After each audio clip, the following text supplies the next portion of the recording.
हरे कृष्णा। आज हम पढ़ेंगे अध्याय 5वें का 5वां श्लोक। तुम सुख या दुख, हानि या लाभ,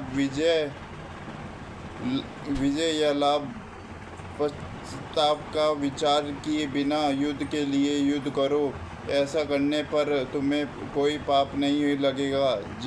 अब भगवान कृष्ण प्रत्यक्ष रूप से कहते हैं कि अर्जुन को युद्ध के लिए युद्ध करना चाहिए, क्योंकि यह उनकी इच्छा है। कृष्ण भावानुसार के कार्यों में सुख या दुख, हानि या लाभ, जय या पराजय को कोई महत्व नहीं दिया जाता। दिव्य चेतना तो यही होगी कि हर कार्य कृष्ण के विमित्त किया जाए। अतः भौतिक कार्यों का कोई बंधन फल नहीं होता। जो कोई सतोगुणों या रजोगुणों के अधीन होकर अपनी इंद्रिय तृप्त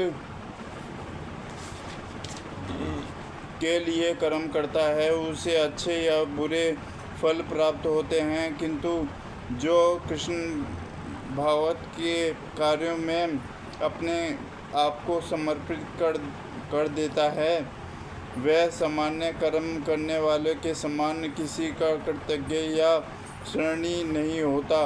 भागवत में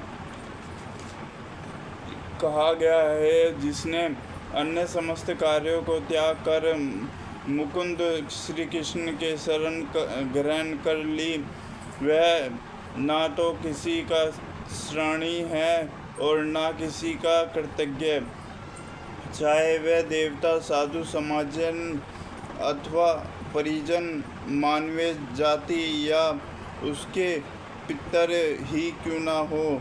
इस श्लोक में कृष्ण ने अर्जुन को अप्रत्यक्ष रूप से इसी का संकेत किया है।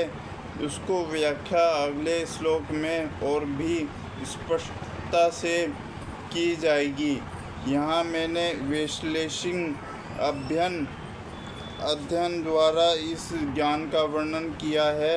अब निष्काम भाव से कर्म करना बता रहा हूँ, उसे सुनो। हे प्रथापुत्र, तुम यदि ऐसे ज्ञान से कर्म करोगे तो तुम कर्मों के बंधन से अपने को मुक्त कर सकते हो।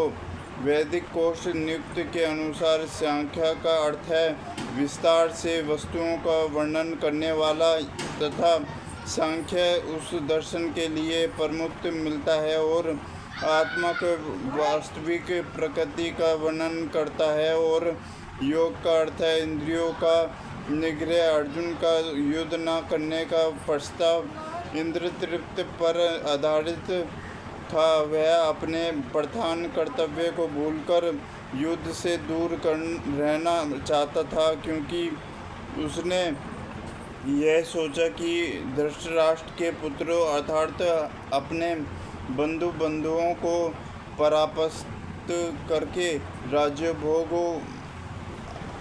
करने की अपेक्षा अपने संबंधियों तथा स्वजनों को न मारकर वह अधिक सुखी रहेगा।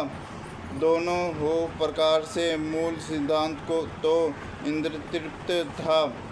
उन्हें जीतने से प्राप्त होने वाला सुख तथा स्वजनों को जीवित देखने का सुख, ये दोनों इंद्र तृप्त के धरातल पर एक हैं, क्योंकि इससे बुद्धि तथा कर्तव्य दोनों का अंत हो जाता है। अतः कृष्ण ने अर्जुन को बताया चाहा कि वह अपने पितामह के शरीर का वम करके उसके आत्मा को नहीं मारेगा। उन्होंने यह बताया कि उसके सहित सारे जीव साक्षात प्राणी हैं। वे भूतकाल में प्राणी थे, वर्तमान में भी प्राणी रूप में हैं और भविष्य में भी प्राणी बने रहेंगे, क्योंकि वे हम सब साक्षात आत्मा हैं। हम विभिन्न प्रकार से केवल अपना शारीरिक परिधान वस्त्र बदलते रहते हैं और इस भौतिक वस्त्र के बंधन से मुक्त के बाद भी हमारी पृथक सत्ता बनी रहती है। भगवान कृष्ण द्वारा आत्मा तथा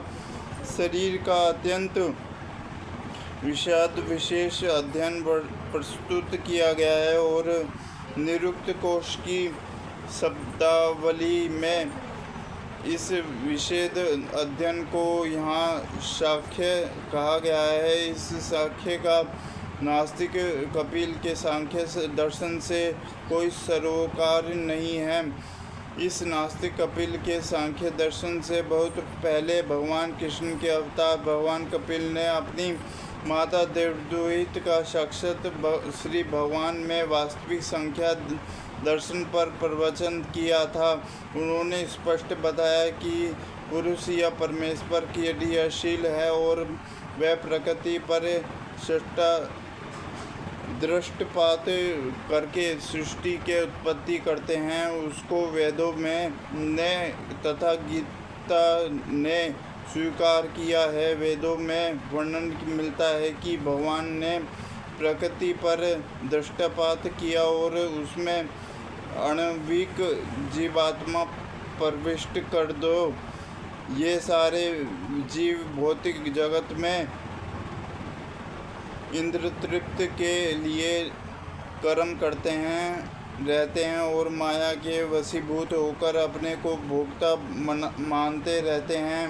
ये मानसिकता को चरम सीमा भगवान के साथ सामोजिक प्राप्त करना है। ये माया अथवा इंद्रपुष्ट मोह का अंतिम पास है और अनुकूल जन्मों तक इस तरह इंद्रपुष्ट करते हुए कोई महात्मा भगवान कृष्ण यानी वासुदेव की शरण में जाता है, जिसे परम सत्य की खोज पूरी होती है।